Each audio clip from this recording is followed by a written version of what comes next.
네, 한국 우체국에서 미국으로 보내는 국제 우편 소포가 발송이 이제 단계적으로 중단됩니다. 이게 이제 관세 여파 때문인데요. 한국의 우정사업본부는 25일부터 미국행 항공 소포가 중단되고 다음 날인 26일부터는 국제 특급 우편 서비스 EMS라고 합니다.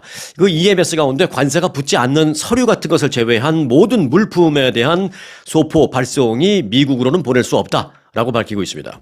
자, 이 조치는 미국 정부의 관세 정책 변경이 적용되는 미국 시간으로 29일, 동부 시간으로 새벽 0시부터 이제 시작이 됩니다. 한국에서 못 보내는 건 25일, 그리고 26일, 그렇게 못 보내는 건 그때부터 시작되는데, 미국 시간으로 도착하는 시간 기준으로 미국 시간 29일 새벽 0시 이후에 도착하는 것은 받을 수 없다. 이제 이렇게 되는 겁니다. 그러니까 이제 소급해서 25일, 26일부터는 보낼 수가 없는 거죠. 보내도 29일 지나서 도착할 터이니까 한국에서는 25일 그리고 26일 이때부터 중단하는 것입니다. 운송이 오래 걸리는 선박을 통한 미국행 소포는 이미 접수가 중단됐습니다. 뭐 2주 정도 걸리고 막 그러잖아요. 그러니까 그만큼 시간을 앞당겨서 벌써부터 한 2주 전에 이미 중단이 됐습니다. 이제 항공 소포도 이제 25일부터 중단이 된다라는 것입니다. 자, 그동안 미국은 해외에서 반입되는 $800 이하 물품에 대한 관세를 면제해왔죠. 하지만 오는 29일부터 서류, 그다음에 서신, 뭐 편지 요런 걸 제외한 뭐 편지에다가 관세 붙일 일은 없으니까 그런 편지나 간단한 서류 이런 걸 제외한 어떤 미국행 물품이 담겨 있는 그런 소포 이런 거는 관세 15% 부과 대상이 됩니다. 다만 이제 우정사업본부는 민간 제휴 상품인 EMS 프리미엄 서비스를 이용하면 미국 관세 정책과는 무관하게 물품을 발송할 수 있다라고 설명했습니다. 이 EMS 프리미엄은 뭐냐면 받는 사람이 그 관세 비용을 돈을 내는 거예요. 그러니까 어찌됐든 미국 입장에서는 누가 내든 관세를 내니까 일단 통과시켜 주는데 일반적인 소포는 보내는 사람이 뭐 예를 들어서 뭐 1,000불짜리 아니면 900불짜리 뭐를 사서 보내는데 그 사람이 거기다가 계산해서 관세를 붙여갖고 보내는 거 아니잖아요. 또 받는 사람도 관세를 계산을 해서 뭐 1,000불짜리의 관세는 15%니까 내가 150불을 내는구나. 받으면서 150불 내는 거 아니니까 아예 접수가 한국에서부터 중단된다라는 것입니다.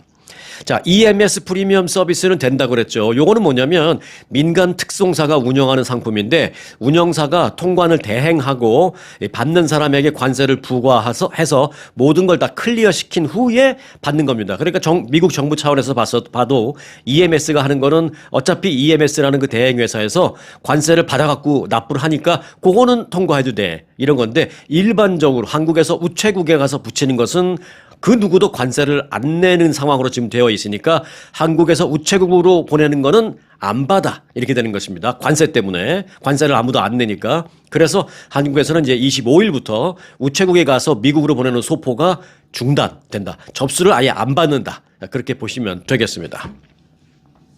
자, 트럼프 행정부가 영어가 능숙하지 않은 학생들을 위한 각급 학교의 그 지원 지침을 다 폐기해 버렸습니다. 자, 연방교육부는요, 공립학교 등에 적용되는 영어 미숙자를 위한 지침이 행정부 정책에 부합하지 않는다라는 이유로 폐지됐다라고 밝혔습니다. 즉, 다시 말해서 영어를 능숙하게 구사하지 못하는 학생들을 위한 교육 서비스를 제공할 것을 명시한 법안이 있습니다. 평등교육기회법 뭐 이런 것도 있고요. 또 국적이나 인종에 대한 차별을 금지하는 법안도 있습니다. 그건 민권법 이런 것이 있습니다. 그래서 각 학교에서 평등교육기회법 또 민권법 이걸 따를 필요가 있어서 지금까지 따라왔는데 또 거기에 의거해서 그래서 영어를 잘 못하거나 그러면은 정말 이중언어 클래스를 집어넣는다든지 그러기 위해서는 이중언어 클래스를 만들어야 되겠죠. 그러니까 거기에 이제 예산이 들어가겠죠. 그런 걸 했는데 이제 그런 걸 다 없애버리면서 이중언어 지원할 필요가 없다라는 것입니다. 즉 영어 미숙자에게 특별히 지원할 필요가 없다라는 것입니다. 그렇다고 이 앞서 말씀드렸던 민권법이나 평등교육기회법을 그 법 자체를 없앴냐? 그건 아닙니다. 그 법 자체는 그대로 놔두었지만 각급 학교가 그 법률에 명시된 의무를 이행할 필요성, 그거를 제외시켜 준 겁니다. 그렇기 때문에 연방교육부가 그걸 이행할 필요가 없게 됐으니까 거기다가 돈을 쓸 필요도 없겠죠. 또 쓸 필요가 없다라기보다도 쓸 수 있는 지원 자체를 안 하는 거죠. 연방 차원에서. 그래서 각급 학교에서 이제 영어가 미숙한 학생들에 대한 지원은 이제 없어졌다라는 것입니다. 연방 법무부는 이제 내년 1월 중순까지 새로운 지침을 만들어서 보내주겠다라고 말했습니다. 그때까지 그러니까 순차적으로 없애고 있어. 그러면 1월 달부터는 어떻게 해야 될지를 새로운 걸 말해주겠다라고 지금 말하고 있어서 실제적으로 이제 학교에서 공부하는 아이들 가운데 영어가 미숙한 그런 아이들 이제 지원을 못 받을 그런 상황이 됐습니다. 이미 연방교육부는요, 영어 미숙자들을 위한 그 해당 부서에 근무하는 모든 직원을 다 이미 해고해버렸습니다. 그러니까 뭐 예산이 있다 하더라도 일선 학교에서 예산이 있다 하더라도 연방 차원에서 지원해 줄 수 있는 직원이 아무도 없는 거예요. 그러니까 뭘 어떻게 집행을 할 수가 없는 것이죠. 자, 이 영어 미숙자에 대한 지원 지침 폐지가 앞으로 어떤 결과로 이어질지 아직은 상상해 볼 수 없습니다만은 미국 공립학교에서 공부를 하는 외국인 유학생이나 또는 미국 국적을 갖고 있는 또는 여기서 태어났다 하더라도 집에서는 하루 종일 한국말만 쓰고 또는 다른 스페니시만 쓰고 이러다가 이제 갑자기 학교에 가잖아요. 그러면 이제 언어가 영어가 미숙할 수 있는데 그런 아이들에 대한 지원이 약화되는 건 당연한 거고 그렇다면 그들이 어떻게 될지 이건 상상하기 힘듭니다. 지금까지 이런 일이 없었기 때문에. 자, 이 같은 학교 내 영어 미숙자의 지원 축소는 트럼프 대통령의 강경한 이민 정책과도 당연히 맥이 다 있는 것입니다. 앞서 트럼프 대통령은 지난달 1일 플로리다주의 이민자 구금 시설을 방문했던 그 자리에서 전임 바이든 행정부 시절에 국경 통제 완화가 초래한 이 불법 이민자 급증에 따른 사회적 비용이 너무 많이 들어간다. 라고 말을 하면서 미국은 그를 위해서 한 연간 780억 달러를 이 영어 미숙자에 대한 통역이나 또는 예산 지원에 사용하고 있다. 이 780억 달러를 거기다 드릴 필요가 없다라고 말한 바 있는데 말이 떨어지기가 무섭게 이렇게 영어 미숙 학생들을 위한 지원책이 싹 다 없어지게 된 것입니다. 자, 이와 함께 연방 법무부는 지난달 연방 정부 각 기관에 통지문을 보냈습니다. 각 기관에 보낸 메모를 통해서 영어 이외의 언어 지원 서비스를 최소화하라.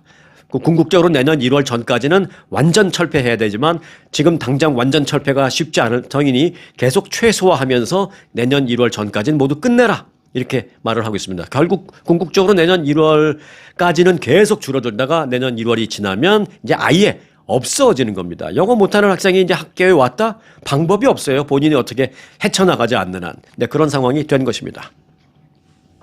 네, 트럼프 행정부 고위 당국자들이 신체 건강의 중요성을 강조하기 위해서 짧은 시간 내에 턱걸이 그리고 팔굽혀펴기를 해야 하는 소위 운동 챌린지 시작을 했습니다. 이게 이제 트럼프 행정부의 고위 관료, 그러니까 장관급 되는 인사들이 주도적으로 지금 하고 있는 건데요. 가장 앞장서서 먼저 주도적으로 나선 사람이 누구냐? 피트 헤그세스 국방장관, 그리고 두 번째는 로버트 케네디 주니어 보건복지부 장관, 이 두 사람입니다. 이 두 사람이 엊그제 군 장병들, 젊은 장병들과 함께 체력 훈련장에 나와서 이 체력장, 우리말로 하면 이제 체력장 이걸 했습니다. 그런데 결과는 정말 놀랍습니다.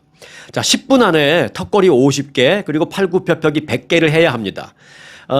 턱걸이 50개, 팔굽혀펴기 100개 당연히 쉬운 건 아니죠. 그런데 이제 요거를 조금 쉬엄쉬엄 예를 들어 턱걸이 50개인데 한 10개 하고 쉬었다가 또 10개 하고 쉬었다가 이렇게 조금 시간을 갖고 하면 할 수는 있습니다. 아예 못하는 사람은 못하겠지만 또 팔굽혀펴기도 웬만하면 10개, 20개는 하잖아요. 근데 이거를 갑자기 100개를 하라면 한 번엔 못하죠. 하지만 내가 맥시멈이 20개다. 그럼 20개 하고 조금 쉬었다가 또 한 18개 하고 또 좀 쉬었다가 15개 하고 이런 식으로 조금 쉬어가면서 하면은 할 수는 있습니다. 하루 종일 그렇다고 해야 되는 건 아니지만 그 시간을 10분을 딱 준 거예요. 그러니까 이것도 아주 여유 있는 건 아닙니다. 그런데 이제 그게 이제 목표고요.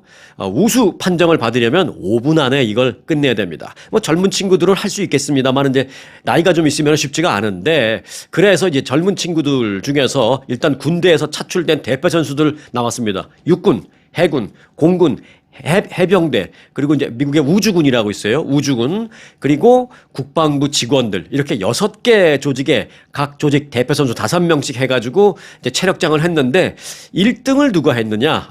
역시 US 마린, 해병대 중사 한 사람이 있었는데, 이거를 2분 43초 만에 다 끝내버렸어요. 2분 43초 만에 턱걸이 50개, 팔굽혀펴기 100개, 이거 다 끝내버렸습니다. 그러니까 이 사람은 뭐 거의 안 쉬고 했다, 뭐 이렇게 보면 되겠습니다.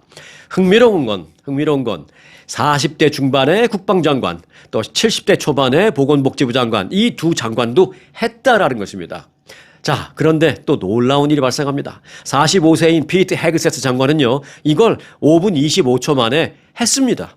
그리고 올해 71세인 71살인 로버트 케네디 주니어 장관은 조금 몇 초 느리지만 5분 48초 만에 턱걸이 50개, 팔굽혀펴기 100개 이걸 해냈습니다. 와, 10분을 넘긴 것도 아니고 5분을 조금 넘겼어요. 그러니까 젊은 사람들보다는 조금 늦지만 그래도 대단한 겁니다. 대단한 겁니다. 더군다나 71세 보건복지부 장관은 정말 대단하죠. 자, 71세 케네디 장관은 미국을 다시 건강하게 Make America Healthy Again 이걸 이제 주창하고 있는 사람이잖아요. 그리고서 이제 실제로 본인도 워싱턴 DC 조지타운의 그 헬스장에 티셔츠와 청바지를 입고 운동하는 그런 모습이 종종 목격되기도 할 정도로 올해 71살이지만 71세이지만 운동에 정말 진심인 그런 사람입니다. 자, 이번 행사는 목표를 달성한 참가자가 다음 참가자를 지목하는 그런 챌린지 형태로 진행됩니다. 그러니까 국방장관도 10분 안에 했으니까 당연히 목표 달성, 보건복지부 장관도 70대 초반이지만 10분 안에 했으니까 목표 달성 다 한 거예요, 두 장관이. 자, 그러면은 다음에는 누구라고 이제 지목을 해야 되는데 누구를 지목했느냐?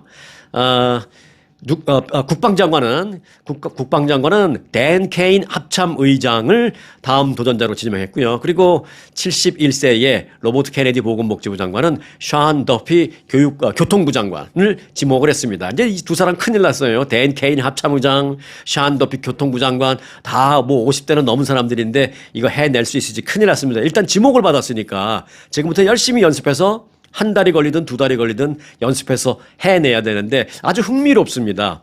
자, 그런데요, 이 두 장관은 이렇게 말했습니다. 지금 보면 미국 젊은이들의 약 한 78%가 군 복무에 적합하지 않은 어떤 그런 그 체력을 갖고 있다. 뭐 테스트를 해보면 그렇다는 것이죠. 물론 그 사람들이 나 군대 가고 싶은데 이 턱걸이 못해서 못 가요가 아니라 뭐 군대 갈 생각도 없지만 테스트를 해보면은 본인이 가고 싶다 하더라도 못 갈 정도의 그런 체력밖에 안 된다는 것이죠. 그게 78%가 그렇다는 거예요. 그래서 이번 챌린지를 확산시키겠다. 군인들뿐만 아니라 그리고 우리 고위 강료들뿐만이 아니라 미 전국의 젊은 층으로 이걸 좀 붐을 일으켜서 이 챌린지를 확대시키겠다라고 말하고 있습니다. 자, 여러분도 한번 해보시기 바라겠습니다. 오늘 당장 한번 테스트 해보세요. 10분 안에 하는 거는 뭐 지금 뭐 쉽지 않습니다. 그러니까 뭐 예를 들어서 하루 종일 걸리더라도 턱걸이 50개, 팔굽혀펴기 100개. 예. 턱걸이는 근데 그래요. 저도 턱걸이는 잘 못합니다. 근데 턱걸이는 하나도 못하는 사람은 정말 하나 하기가 힘든데 하나, 두 개, 세 개 하다 보면 이제 그거 늘어나는 거 쉽습니다, 오히려. 그런데 만일 턱걸이가 너무 힘들다 그러면은 이제 푸시업, 팔굽혀펴기 그것만이라도 한번 스스로 테스트해 보시고 한번 챌린지를 해 보시기 바라겠습니다. 100개. 팔굽혀펴기는 웬만하면 하시잖아요. 뭐 10개? 많이 하면 20개 하시잖아요. 저도 뭐 몇 년 전까지만 해도 한 번 하면 한 40개씩은 했는데 요새는 한 30개 하는 것도 좀 버겁더라고요. 근데 뭐 다시 하면 그러면 올라가는 건 금방입니다. 자, 그러면 한 40개 하고 뭐 30개라고 하죠. 30개 하고 좀 1, 2분 쉬었다가 또 한 20개 하고 또 좀 쉬었다가 20개 하고 이런 식으로 하면은 뭐 턱걸이는 아니더라도 한 종목 갖고 한 5분 안에는 할 수는 있습니다. 뭐 개인적으로 차이는 있지만 한번 시도해 보시기 바라겠습니다. 남성분들은 조금 쉬울 거고 여성분들도 절대 무리하지 마시고 내가 팔굽혀펴기 5개 하니까 못하겠어. 네, 그럼 5개. 그럼 좀 쉬었다가 다시 한번 4개밖에 안 되네. 좀 쉬었다가 3개밖에 안 되네. 그런 식으로 하루에 내가 해봤더니 한 10몇 개 했네. 그럼 그 다음 날은 그거보다는 몇 개 더. 그 다음 날은 또 몇 개 더. 이런 식으로 하다 보면 생각보다 금방 늘어납니다. 한번 무리하지 않은 한도 내에서 한번 해보시기 바라겠습니다. 이 챌린지가 이제 미국에서 확산될 터이니까 여러분들도 동참한다라는 의미에 이 뭐 참 좋은 거니까 네, 한번 해보시기 바라겠습니다. 자, 트럼프 대통령이 사기 대출 혐의에 관련해서 그 부과받았던 엄청난 그 벌금이 있습니다. 5억 달러 규모의 이제 벌금이 있었는데요. 그 벌금을 피하게 됐습니다. 뉴욕 항소법원은 어제 트럼프 대통령의 그 사기 대출 혐의에 대한 그 판결에서 벌금이 과도하다. 라면서 이를 취소하는 판결을 내렸습니다. 벌금이 과도하다고 취소해 주는 건 좀 솔직히 처음 봤습니다. 여하튼 트럼프 대통령과 트럼프 그룹은 은행으로부터 유리한 조건을 얻기 위해서 보유한 자산 가치를 허위로 부풀려서, 그러니까 내가 갖고 있는 자산이, 내가 예를 들어 갖고 있는 부동산이 100만 불짜리예요. 그러면 예를 들어 한 50만 불 론 해주겠죠. 그런데 100만 불이 아니라 100만 불짜리인데 한 500만 불짜리라고 허위로 부풀려서 신고하면 한 250만 불 론을 받을 수 있겠죠. 그것도 좋은 조건으로. 이렇게 좋은 조건에 더 많은 대출을 받기 위해서 보유 자산 가치를 허위로 부풀렸다라는 것 때문에 지난 2022년 소송을 당한 바 있습니다. 뉴욕 주정부로부터요. 그런데 재판부는 트럼프 대통령이 받은 그 토탈 벌금이 5억 달러가 넘는다라면서 이건 너무 과도하다. 이건 그래서 그 이유 때문에 취소시킨다라고 벌금을 면제시켜줘 버렸습니다. 또 이런 게 가능한지. 근데 제가 이제 이게 좀 의아스럽다는 얘기는 뭐냐면 그렇게 벌금을 면제시켜 주면서 단서를 달았습니다. 트럼프 대통령 등의 그 사기 혐의를 인정한 1심 판결. 그거는 2심에서도 인정한다. 다시 말해서 사기 혐의 자체는 인정한다라는 단서를 달았다라는 것입니다. 그리고 실제로 트럼프 대통령의 두 아들이 앞으로 당분간 이 기업 경영진으로 활동하는 것도 금지한다라고 밝혔습니다. 그러니까 모든 그 케이스에 대해서 법적인 측면에서 그 위반, 유죄, 범죄 행위를 인정한 겁니다. 그렇지만 벌금만 면제시켜 준 것입니다. 이런 게 또 가능한지 저는 제가 변호사가 아니어서 모르겠는데 참 희한한 판결도 있다라는 생각입니다. 자, 뉴욕타임즈는 이와 관련해서 트럼프 대통령에게 재정적인 승리를 안겨준 판결이다 라면서 그에 대한 주요 적대자 가운데 한 명인 제임스 검찰총장에게 중대한 타격, 그러니까 뉴욕주 검찰총장이 소송을 했잖아요. 그에게 중대한 정치적인 타격을 입힌 그런 판결이다. 그리고 트럼프 대통령은 이게 유죄로 나오든 무죄로 나오든 관심 없다. 어차피 트럼프 대통령은. 다만 벌금은 안 내도 된다 그랬으니까 트럼프 대통령은 그걸로 됐다라고 생각을 할 것이다 라고 말했습니다. 하지만 또 일각에서는요. 벌금을 취소해 준 것뿐이지 사기 행위 자체는 법원에서 유죄로 인정한 것이다 라면서 재임 중인 미국의 현직 대통령이 사기 혐의 유죄 판결을 받았다는 것은 미국에 대한 수치다 라고 말하는 사람들도 적잖이 있다라는 말씀을 드립니다. 자, 공화당이요. 내년 중간선거에서 연방 하원 의석 5석을 더 확보할 수 있게 하는 텍사스주의 그 선거구 조정안이 주 하원에서 통과되었습니다. 그리고 의회 장악을 지속하려는 트럼프 대통령 계획에 속도를 내게 만들었습니다. 자, 이게 무슨 말이냐? 지금 현재도 선거구가 이렇게 구획이 나눠져 있는데 지금 현재 그러면 공화당이 예를 들어서 주하원 의원이 20명이라고 치면 선거구를 살짝 바꿉니다. 어떻게? 요렇게 저렇게 자르면은 여기 예를 들어서 공화당 의원이 내가 이겼는데 옆에선 졌어요. 민주당이 이겼어요. 하지만 이겼을 때 내가 너무 여유롭게 이겼기 때문에 여기서 공화당을 지지하는 사람들을 조금 띄어서 요쪽으로 보내면 그래도 나는 스틸 충분히 이길 수 있고 요쪽에서 민주당한테 졌던 이 공화당 후보는 내가 띄워준 것 요 정도만 가져가면 또 이길 수 있고 이렇게 되는 경우가 있거든요. 그러니까 그렇게 살짝 띄어서 나눠주고 또 띄어서 나눠주고 조금 내가 간당간당하게 떨어질 것 같다라면 옆에서 여유 있게 이기는 공화당 후보의 선거 구획을 조금 갖고 오고 이런 식으로 하다 보면 공화당 후보가 더 이길 수 있는 게 한 5명은 된답니다.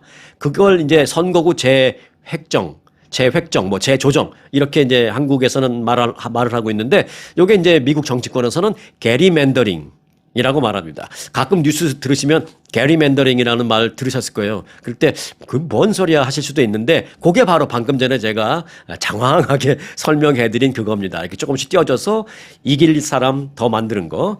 자, 그래서 일부 민주당 의원들과 그 지지자들은 이에 대해서 반대 시위를 지금 텍사스에서는 벌이고 있습니다. 그리고 다수당인 공화당이 이 밀어붙이는 표결을 그렇게 반대하면서 막으려고 하는데 결국은 막지는 못했어요.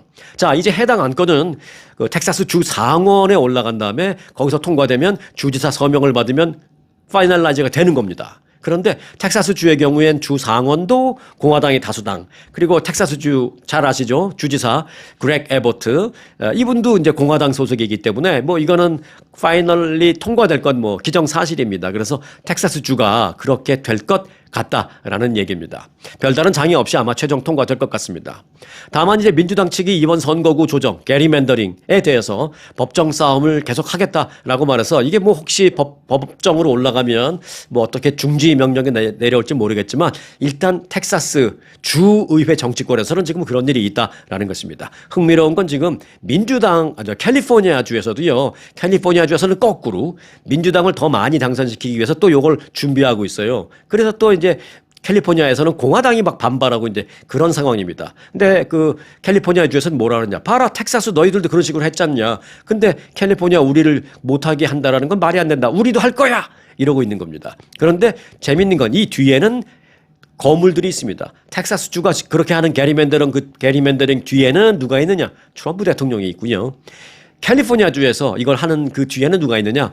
버락 오바마 전 대통령이 있습니다. 그래서 이 선거구 재조정, 선거구 게리맨더링 이것과 관련해서 뒤에 숨어 있는 트럼프와 전직 오바마 전 대통령의 보이지 않는 싸움이 지금 벌어지고 있다. 뭐 이렇게도 관전 포인트로 한번 알아놓으시기 바라겠습니다. 이건 굉장히 복잡한 거라서 제가 오늘은 좀 쉽게 좀 풀어서 이제 말씀을 드렸지만 가끔 그 게리맨더링, 뭐 선거구 재조정 이런 얘기가 나오면 그런 거구나 하고 금방 이해하실 수 있도록 제가 오늘은 개괄적인 설명만 드렸습니다. 이게 또 진척되는 대로 조금 어려운 거는 뭐 그때 가서 조금 더 쉽게 풀어서 정리를 해드리겠습니다.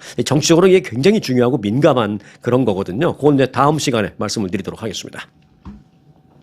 자, 전 세계 해외 여행객들이 꼽은 가장 불친절한 나라. 어딜 것 같습니까? 그러니까 일반적으로 불친절이 아니라 관광객이 왔을 때 관광객을 대하는 태도에 있어서 관광객에게 가장 불친절한 나라는 어딜 것 같습니까? 뭐 옛날부터 얘기 많이 들었죠? 네, 지금 생각하시는 바로 맞습니다. 프랑스 정답. 프랑스가 압도적인 1위를 차지했습니다. 자, 야후가요, SNS에 공유된 여행객들의 여행을 갔다 온 후에 올리는 그 후기, 그걸 쫙 엄청나게 많은 걸 다 데이터베이스를 분석해서 순위를 매긴 겁니다. 그 결과 프랑스가 압도적인 1위에 올랐다라고 밝혔습니다. 자, 프랑스를 방문했던 여행객들, 갔다가 이제 온 여행객들, 그 사람들은 뭐라 그러냐면 뭐 식당 직원한테 불친절하게 대우를 받았다, 뭐 이런 사람들은 수도 없이 많고요. 길거리에서 마주친 행인들과 아주 불편한 일을 겪었다라는 그런 일화 등등을 잇따라서 올렸습니다. 이 중에서도 이제 프랑스 파리를 갔다 온 여행객들의 불만이 가장 많았습니다. 이들은 그럼 예를 들어서 어떤 불평을 나중에 갔다 와서 했느냐? 가장 많은 게 이거예요. 영어로 말했더니 고의적으로 무시하더라. 저는 이걸 옛날부터 그런 얘기를 많이 들었지만 에이, 말이 그렇지 설마. 그래도 우리나라에 와서 돈 써주려고 온 사람들한테 영어로 물어본다고 프랑스 말로 안 한다고 불편하게 할 그렇게까지는 아니겠지. 속마음이에 어쨌든 간에 라는 생각을 했었거든요. 그런데 이게 실제로 그런 일이 아직도 있는 모양이에요. 자, 제일 많은 게 그거였습니다. 영어로 뭘 좀 물어봤더니 고의적으로 알아들으면서도 못 알아듣는 척하면서 무시하더라. 이게 제일 많았고, 두 번째로 많았던 건 뭐냐면 길을 이제 물어보는데 영어로 물어보면 또 못 알아듣는 척하면서 또 무시할까봐 프랑스 말 구글 번역기 돌려가지고 이제 딸딸 외워갖고 누구한테 그 프랑스 말로 물어보는 거예요. 물어봤더니 프렌치 발음이 그게 뭐냐고, 네가 하는 프렌치 발음 내가 못 알아듣겠다고 하면서 발음을 교정을 시켜주는데 발음 교정만 시켜주고 길을 안 말해주고 그냥 가는 거예요. 내가 프랑스에 지금 발음 교정 받으러 온 거 아니잖아. 근데 관광 가려고 길 좀 가르쳐 달라 했더니 발음 교정만 해주고 길은 안 가르쳐주고 가버리는 그런 일도 많았다. 요게 이제 2위였습니다. 그런 게 이제 많이 지금 후기에 올라왔습니다. 또 서비스 직원에게 뭘 좀 물어봤더니 서비스 직원이 짜증을 내면서 그냥 가버렸다. 뭐 이런 일도 세 번째로 많았습니다. 자, 일각에서는 파리 외곽 지역을 여행하다 보면 친절한 현지인을 만나는 일도 경험할 수 있다. 뭐 그런 주장도 있기는 합니다만은 그건 많지는 않아요. 소수입니다. 한 프랑스 현지인은 파리는 프랑스가 아니다. 파리가 프랑스의 전부가 아니다 라면서 좀 파리의 그런 불친절한 이미지 이런 것과 우리 프랑스인 전체와는 연결시키지 말아주세요. 뭐 이렇게 얘기하고 있습니다. 하지만 일단 프랑스를 가려고 그러면은 뭐 프랑스를 뭐 여러 번 갔다 온 사람 아니면은 뭐 일반적으로 파리를 갔다 오고 싶어 하니까 파리가 중요하죠. 근데 파리는 현재 상황이 그렇다라는 것입니다. 자, 그러면 가장 불친절한 나라 2위는 어딜까요? 모로코입니다. 여행객들은 아이들이 버스에 돌을 던졌다. 관광객들이 가는 버스가 있는데 모로코 아이들이 막 돌을 던졌대요. 또 상인들의 호객행위가 너무 공격적이다라는 것이죠. 일로 와서 이거 좋은 거 있으니까 사세요가 아니라 팔로 끌어 당기기도 하고 관심 없는 척 나 안 사겠다고 하면 괜히 뒤에서 궁시렁궁시렁 이렇게 욕하는 건지 협박하는 건지 그런 굉장히 공격적으로 반응을 해서 저 호객행위를 보면서 좀 불안했다. 뭐 이런 얘기들. 그게 이제 가장 많이 모로코에서는 올라왔습니다. 자, 그럼 3위는 어디냐? 3위는 러시아를 갔다 온 사람들이었습니다. 특유의 그 무뚝뚝한 분위기가 가장 불편했다라고 입을 모으고 있습니다. 이제 러시아 사람들 보면 좀 억울할 수도 있겠어요. 뭐 딱히 무슨 프랑스 사람들처럼 뭘 어떻게 한 것도 아닌데 특유의 그 무뚝뚝한 분위기 때문에 좀 무서웠다. 뭐 이게 이제 가장 많았어요. 러시아를 갔다 온 한 여행객은 수상하게 보일 수 있으니 거리에서 웃지 말라는 얘기도 들었다라고 말했습니다. 전부 다 무뚝뚝한데 관광객이 나 혼자 실실 웃고 다니면 저 뭐야? 뭘 지금 뭔가 감추고 있는 것 아니야? 이렇게 오해받을 수 있으니까 괜히 실실 웃고 다니지 말라라는 얘기를 러시아 관광 다니기 전에 가이드한테 그런 조언을 들었다라는 것입니다. 모스크바의 한 공연장에서는요, 공연 중에 관광객들이 모여있는 그 단체 관람석이 막 병이 날아들었다라는 그런 극단적인 사례도 보고가 되기도 했습니다. 물론 이게 다가 그렇다는 건 아닙니다. 뭐 그런 얘기가 한두 개 있었다는 겁니다. 이걸 전부로 보지 마시기 바라겠습니다. 자, 여하튼 재미삼아 보는 거니까 4위는 어디냐? 중국입니다. 특히 베이징에서 현지인들이 관광객에게 짜증을 내는 그런 모습을 자주 목격했다라는 게 여행객들의 후기입니다. 그런데 막 짜증내고 그런 걸 어떻게 알았죠? 중국말 알아듣나요? 저는 중국 분들이 막 크게 얘기하면 저게 화내는 건지 일반 대화인지 잘 혼동스러울 때가 가끔 있었거든요. 혼동했을 수도 있어요. 나한테 화낸 게 아닌데 오해했을 수도 있어요. 여하튼 그러니까 4위가 중국인데 중국을 갔다 온 한 여행객은 문화적 충격을 받아서 여행을 그렇게 편안한 마음으로 즐기지 못했다. 뭐 이런 얘기도 올렸습니다. 물론 다 그렇던 건 아닙니다. 자, 5위는 튀르키예입니다. 옛날에는 터키했죠. 요즘은 튀르키예. 자, 튀르키예를 두고는 그런데 의견이 좀 분분합니다. 갈립니다. 일부는 환대를 받은 경험이 나는 너무 좋은데 뭐 이렇게 말하는 반면에 또 일부는 지나치게 차가운 응대를 받았다라는 의견이 좀 5대5로 갈리는 그런 분위기라고 합니다. 튀르키예는. 튀르키예를 갔다 온 한 여행객은 음료를 주문하는 동안 말 한마디 나한테 건네지 않아서 굉장히 좀 적대감을 느꼈다. 뭐 이런 얘기도 하고 있습니다. 자, 이어서 그러면 6위부터 쭉 미국, 영국, 스페인, 이탈리아, 에스토니아가 상위 10위권에 올렸어요. 미국이 나오나 안 나오나 궁금하셨죠? 네, 미국은 몇 위냐? 6위였습니다. 이게 생각보다 높은데요. 네.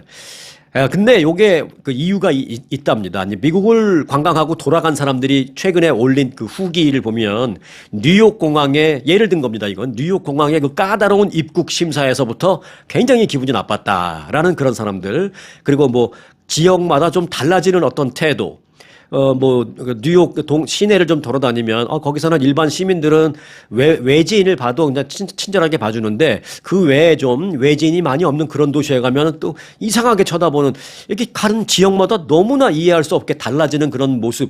이게 도대체 좀 약간 혼동이 됐다. 좀 이런, 그런 얘기를 많이 하고 있습니다. 미국은. 근데 제일 많은 게 뭐였냐면, 뉴욕이나 시카고나 LA, 또는 샌프란시스코 등 요 큰 도시로 들어올 때 공항에서 너무 까다롭게 입국 심사를 하면서 자존심 상하게 질문을 하고 너무 무서운 표정으로 질문을 하고 하는 그때부터 공항에서부터 김 팍 쐈다. 거기서부터 자존심이 팍 상했다. 이 얘기가 미국에선 제일 많았어요.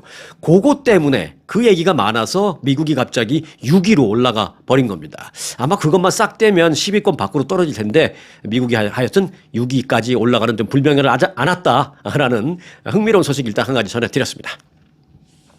자, 맥도날드 요즘 잘 안 드시죠? 잘 안 드시는데 재미삼아 알아놓으시고요. 혹시 자녀분들이나 조카분들이나 손자 손녀분들이 아이들은 맥도날드 굳이 가지 말라 그래도 어쩌다 가잖아요. 또 그 안에서의 자기들끼리 재미도 있고 하니까 알아놓으시기 바랍니다. 맥도날드가 미국에서 $5 메뉴를 다시 꺼내 들었습니다.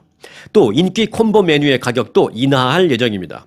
맥도날드는 인기 있는 대표적인 콤보 메뉴 8개 종류의 가격을 단품 종류, 그러니까 콤보 메뉴에 뭐 햄버거, 프렌치 프라이스, 그다음에 콕, 이게 이제 얼마다라고 했을 때 요 가격이 요걸 하나하나 따로 샀을 때의 가격보다는 반드시 싸게 만들어야 되는데 어쩔 때는 그렇지 않은 경우도 있어요. 제가 어떻게 계산해 봤더니 그 콤보 가격이 요 단품으로 샀을 때 가격을 다 더하니까 뭐 한 콤보 가격이 한 1센트 싸거나 뭐 10센트 싸거나 뭐 그런 정도 많더라고요. 그건 의미 없죠. 억지로 강매하는 거나 마찬가지니까. 그래서 맥도날드가 절대 그렇게 하지 말고 기준을 보냈습니다. 각 매장에. 뭐라고 보냈느냐?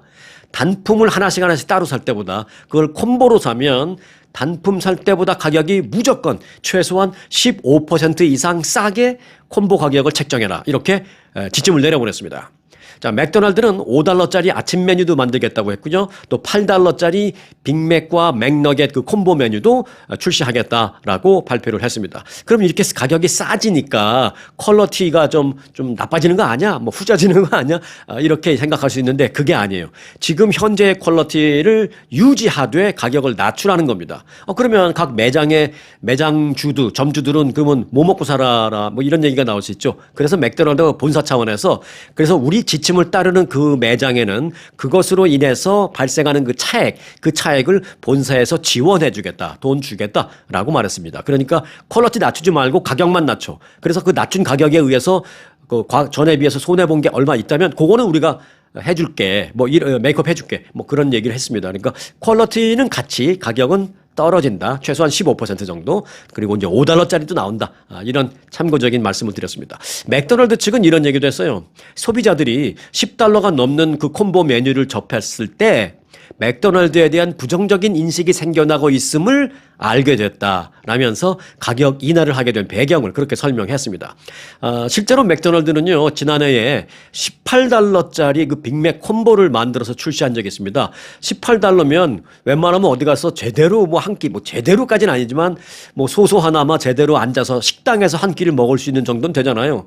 그런데 빅맥 콤보로 18달러만 받는 그 콤보를 그런 걸 한번 작년에 출시한 적이 있었는데 그때 아주 욕을 엄청나게 많이 얻어먹었어요. 그래서 큰 논란이 된 바에서 뜨거 한 적이 있거든요. 그래서 이제 그 경험 삼아서 이번에 이제 이런 좋은 인하 전략을 내놨다라는 것입니다.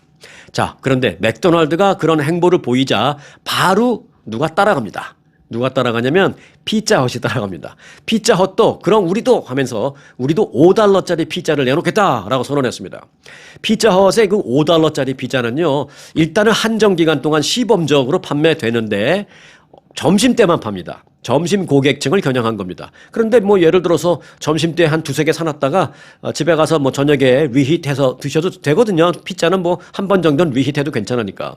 피자헛은 자사 매출의 3분의 2 이상이 오후 4시 이후에 판매되는 것이다 라면서 이보다 이른 점심시간대에 그 매출을 좀 증대시키기 위해서 이 5달러 피자를 출시했으니까 점심시간대 이 소비자들이 좋은 기회를 놓치지 마라. 좋은 기회를 누려라. 뭐 이렇게 얘기를 했습니다. 자, 넷플릭스 애니메이션 혹시 보셨나요? 케이몬이란다. K-팝 데몬 헌터스. 한국말로 하면 케이몬 데몬 헌터스 또는 캐데헌이라고 하고요. 뭐 미국식에서 발음은 이제 데몬이 아니라 디몬이라 그러죠. K-팝 디몬 헌터스. 그냥 제가 데몬 헌터스라고 하겠습니다. 지금부터는 세계적인 열풍을 지금 일으키고 있잖아요. 넷플릭스가 북미 지역에서 특별 이벤트로 뭘 하나 지금 만들었는데 뭐냐? 극장 상영 이벤트입니다. 넷플릭스? 집에서 TV로 보는 거잖아요. 뭐 조그만 컴퓨터로 볼 수도 있고, 뭐 집에 있는 좀 대형 TV도 여하튼 집에서 보는 거잖아요. 그런데 이거를 극장에서 상영한다? 이건 전무후무한 일이거든요. 극장 상영을 결정했습니다. 그런데 극장 상영만 하는 것이 아니라 그 극장 상영하는 목적이 뭐냐? 그 영화를 보여주기 위한 게 아니라 영화는 이미 다 본 사람만 가요, 거기. 근데 뭐냐? 다 같이 거기서 떼창을 하자는 겁니다. 그래서 폭발적인 지금 그 이벤트에 대한 관심을 갖고 있는데, 넷플릭스는 특별한 K-팝 데몬 헌터스 따라 부르기 싱얼롱 이벤트가 극장으로 찾아온다. K-팝 데몬 헌터스 싱얼롱 이벤트라고 합니다. 그래서 극장 상영 이벤트를 공시를 했습니다. 쉽게 말해서 극장에서 이제 이 상영을 할 때 다 같이 그 노래가 계속 나오잖아요. 다 같이 노래 따라 부르기, 소위 떼창을 하자라는 것입니다. 넷플릭스에 따르면 이번 이벤트는 오는 토요일과 일요일에만 한정적으로 일단 시범적으로 진행이 되는데 미국, 캐나다, 호주, 뉴질랜드 그리고 영국 이렇게 5개 나라에서 시범적으로 진행이 됩니다. 자, 연예계 매체 헐리우드 리포터는요, 이와 관련해서 북미 지역에서 넷플릭스의 이번 이벤트에 1,700개 극장이 동참한다라고 밝혔고요. 상영관 수가 점차 더 늘어나고 있다라고 밝혔습니다. 아마 토요일 되기 전에 2,000개 극장이 넘어갈 것으로 예상되고 있습니다. 그런데 흥미로운 건 이미 대부분의 티켓이 솔드 아웃, 매진된 상태인 것으로 밝혀졌습니다. 어마어마한 인기죠. 그동안 그 미국의 극장 체인 업체들은요, 이 스트리밍 업체들, 그러니까 뭐 넷플릭스가 됐든 아마존 프라임이 됐든 뭐 훌루 TV나 이런 거 스트리밍 인터넷을 통해서 집에서 이렇게 보는 거 그 스트리밍 업체들과 독점 작품의 상영 기간 뭐 문제 등등을 놓고선 뭐 논란을 많이 빚고 있었습니다. 야, 니네들이 스트리밍 하면서 왜 극장에다 올릴라 그래? 안 해. 우린 자존심이 있지. 니네들은 니네 알아서 해. 우리는 극장에서 보는 그건 정말 영화는 진정 영화다운 영화는 극장에서 봐야지 집에서 텔레비로 봐서 소용없어 이런 어떤 자존심 같은 것도 극장에 있었는데 지금 그 자존심을 다 내려놓고 집에서 텔레비로 보던 TV로 보던 그걸 극장 상영관에 올리겠다라는 것은 대단한 변화, 이 극장 측에서는 대단한 자존심 내려놓기라는 것이랍니다. 이번에 그런데 이제 뭐 티켓도 막 솔드아웃 되고 그러니까 극장에서 좀 생각을 달리 할 거예요. 야, 이건 좋은 작품이면 뭐 자존심 세울 거 없이 극장에 올려야 되겠다. 이런 생각을 하는 거죠. 자, 저도 이 애니메이션 K-pop 데몬 헌터스 봤는데요. 세대와 관계없이 재밌습니다. 특히 이제 영화 내내 나오는 그 한국 곳곳의 모습은 너무너무 신기했습니다. 저도 생각하지 못했던 그런 한국의 모습들이 굉장히 많이 나옵니다. 저는 그래서 이제 한 번 더 볼까 합니다. 뭐 2번째 볼래다가 한 번 반 봤어요. 솔직히 말씀드리면 2번째 보다가 한 반 보다가 이제 시간이 없어갖고 일단 멈췄는데 한 번 더 볼까 합니다. 한 번 더 보면 첫 번째 봤을 때하고 다르더라고요, 이게. 자, 그런데 이제 그 안에 나오는 그 노래들이 지금 이거 빌보드를 싹쓸이 하고 있습니다. 그래서 빌보드 싹쓸이 하는 거를 넘어서서 이제는 극장에 다 모여서 미국 사람들이 다 같이 부르는 싱얼롱, 소위 떼창을 하는 이벤트까지 극장에서 한다라는 것입니다. 비록 가사의 거의 대부분이 일단 영어입니다만 중간중간에 한국말도 막 나옵니다. 그래서 미국 사람들 막 떼창할 때 보면 뭐 고너비 골든 그러다가 갑자기 한국말 한 대목 딱 나와요. 뭐 영원히 깨질 수 없는 이런 가사가 있어요. 거기는 살짝 이래요, 미국 애들. 왜 이해하죠? 우리도 옛날에 그 뭐 팝송 배울 때 뭐 yesterday 뭐 이랬잖아요. 그러니까 똑같습니다. 지금 그걸 보고 참 얼마나 옛날 생각나면서 웃기던지. 지금은 상황은 바뀌었지만. 네. 그런데 여하튼 떼창을 하는 거는 마찬가지입니다.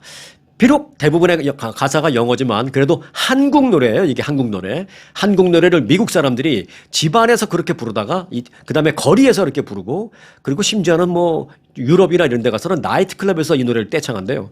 그리고 이제는 극장에 모여서 다 같이 목이 터져라 부르는 일. 이게 정말 과연 10년, 20년 전만 해도 감히 상상할 수 없는 일이 지금 벌어지고 있다라는 생각입니다. 기분은 참 좋습니다. 자, 이번 주말 여러분께서도 상상할 수 없었던 좋은 일들이 일어나시길 바랍니다. 오늘 영상 여기서 마치겠습니다.